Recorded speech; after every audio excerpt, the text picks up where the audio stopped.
নমস্কার বন্ধুরা, কেমন আছেন সবাই? আশা করি সবাই ভালোই আছেন। গল্প যেখানে সত্যি চ্যানেলের আরও একটি নতুন গল্পে আবারও আপনাদের সকলকে স্বাগত জানাই।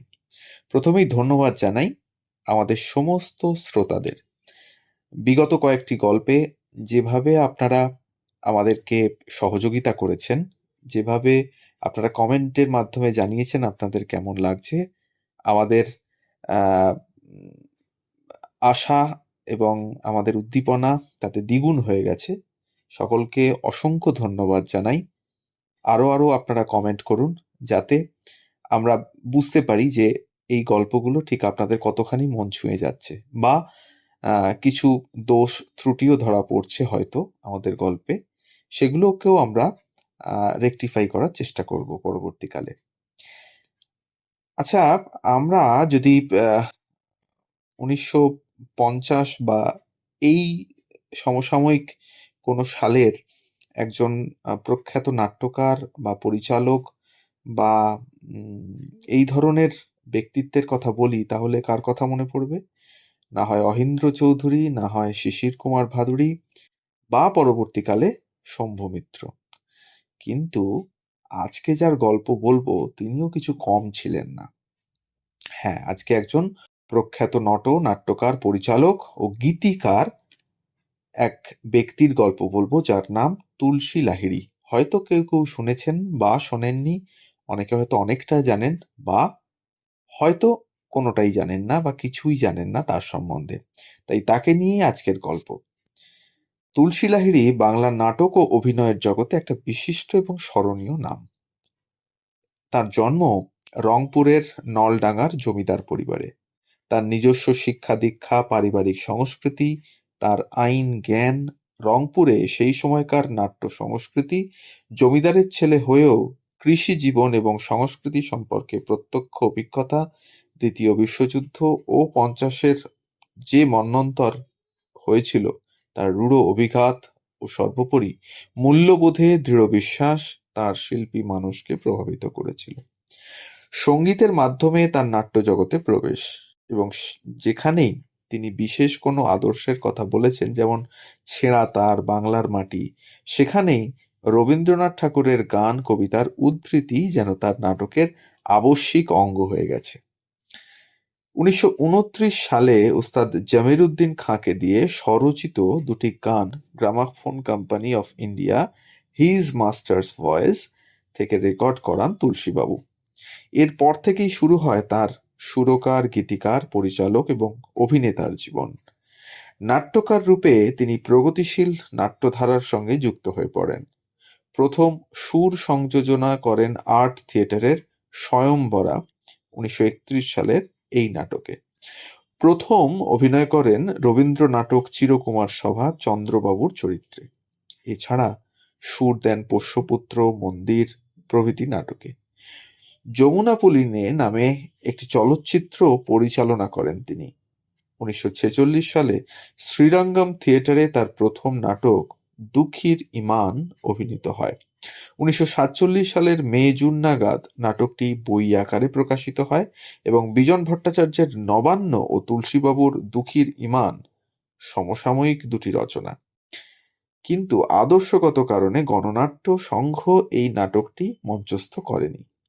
এটি মঞ্চস্থ হয়েছিল পেশাদার নাট্যমঞ্চে। তাত্ত্বিক দিক থেকে তুলসীবাবু কমিউনিস্ট ছিলেন না।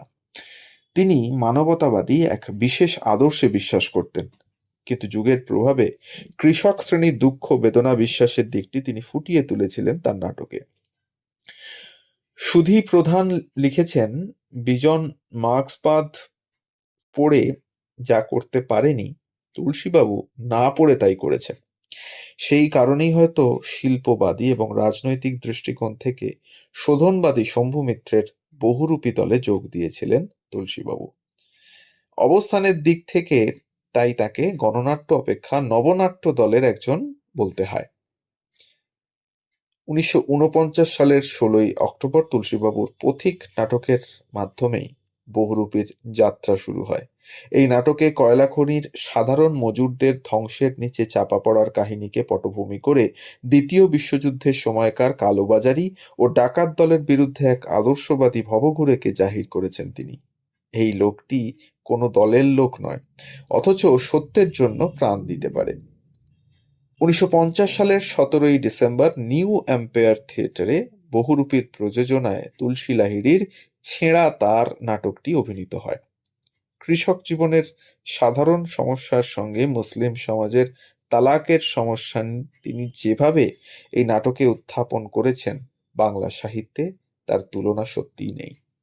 কিন্তু তা সত্ত্বেও বলতে হয়, যে শ্রেণী সংগ্রামের মধ্যে দিয়ে ছেঁড়া তার নাটকের সূচনা, সেই শ্রেণী সংগ্রামই নাটকে পরে গৌণ হয়ে যায়। একটি বিশেষ মূল্যবোধ, আদর্শবাদ ও ভাববাদী মনোভাব তুলসীবাবুকে বিশেষভাবে পরিচালিত করেছিল। এই নাটকে তিনি নিজে হাচিমদ্দি চরিত্রে অভিনয় করেছিলেন।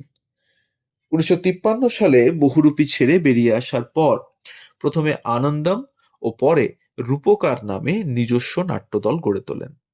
ওই বছরেই ৩রা অক্টোবর ক্রান্তি শিল্পী সংঘের মণ্ডপে বাংলার মাটি অভিনীত হয়। এই নাটকটি ছিল হিন্দু মুসলমান সম্প্রীতি প্রতিষ্ঠার একটি প্রয়াস। নাটকের শেষে ব্যবহৃত হয় বঙ্গভঙ্গ বিরোধী আন্দোলনের সময় রবীন্দ্রনাথ ঠাকুরের লেখা বাংলার মাটি বাংলার জল গানটি দিয়ে। এই নাটকে আবু মিয়া ছিলেন নাট্যকারের মুখপাত্র। দার্শনিক আদর্শে বিশ্বাসী এই চরিত্রটির কণ্ঠে ব্যবহৃত হয়েছিল আরেকটি রবীন্দ্র গান, বিধির বাঁধন কাটবে তুমি এমনি শক্তিমান। এরপর তুলসীবাবু লেখেন ঝড়ের নিশান ও লক্ষ্মীপ্রিয়ার সংসার।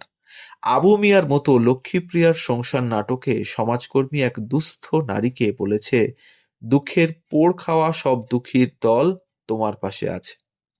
তুলসী লাহিড়ীর একাঙ্ক নাটক নাট্যকার 1956 সালে গণনাট্য সংঘ কর্তৃক অভিনীত হয়েছিল। এই নাটকে তুলসীবাবু নিজে মুখ্য চরিত্র কমলবাবুর চরিত্রে অভিনয় করেন। এখানে আমরা নাট্যকারকে বলতে শুনি, যারা লোভে নানা কুকর্ম করে তারা মনুষ্যত্বের চরম শত্রু। 1961 সালে তার নাট্যকারের ধর্ম প্রবন্ধটি গণনাট্য সংঘের রাজ্যোৎসব উপলক্ষে প্রকাশিত স্মরণিকায় প্রকাশিত হয়। গণনাট্য সংঘের নাট্য রচনা ও প্রযোজনার নিয়ম নীতি তুলসী লাহিড়ী কিছুটা অনুসরণ করলেও ভাববাদ থেকে নিজেকে সম্পূর্ণ মুক্ত করতে পারেননি। ছেঁড়া তার নাটকে ছেকিমুদ্দিনের সাজা হয়তো শোষক পক্ষের পরাজয়ের প্রত্যক্ষ প্রমাণ, কিন্তু নাট্যকারের মূল লক্ষ্য ছিল রহিমের ট্র্যাজেডিটি তুলে ধরা। তাই তুলসী লাহিড়ীর নাট্যকার রূপে প্রগতিশীল ভাবধারার অনুসারী হয়েও শেষ বিচারে তিনি ভাববাদী, আদর্শবাদী ও শিল্পবাদী।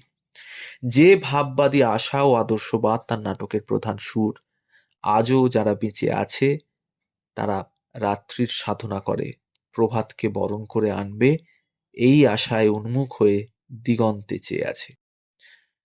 তো বন্ধুরা, এই ছিল তুলসী লাহিড়ীর ছোট্ট একটি জীবনীমূলক গল্প। আজকে গল্পের ছলে আপনাদের সামনে তুলে ধরলাম।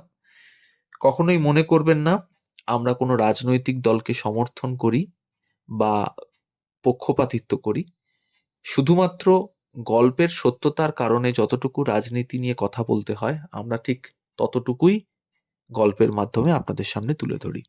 তাই আবারও মনে করিয়ে দিই, যদি আমাদের চ্যানেলে নতুন হন তাহলে অবশ্যই চ্যানেলটিকে সাবস্ক্রাইব করে একটু পাশে থাকবেন, বেল আইকনটিকে প্রেস করতে ভুলবেন না। আর যদি ভালো লাগে আমাদের উপস্থাপনা, আমাদের ইনফরমেশন, তাহলে একটা লাইক আর কমেন্টের মাধ্যমে জানাবেন আপনারা কে কোথা থেকে দেখছেন, তাহলে আমাদের আরো ভালো লাগবে। আর যদি এতটুকু আপনাদের মন ছুঁয়ে থাকে আমাদের ইনফরমেশন, তাহলে একটু কাছের মানুষদের সাথে আমাদের গল্পগুলোকে শেয়ার করে দিন, যাতে আমরা আমাদের গল্পগুলোকে পৌঁছে দিতে পারি আরো অনেক মানুষের কাছে। সবাই ভালো থাকুন, সুস্থ থাকুন আর শুনতে থাকুন গল্প যেখানে সত্যি। ধন্যবাদ।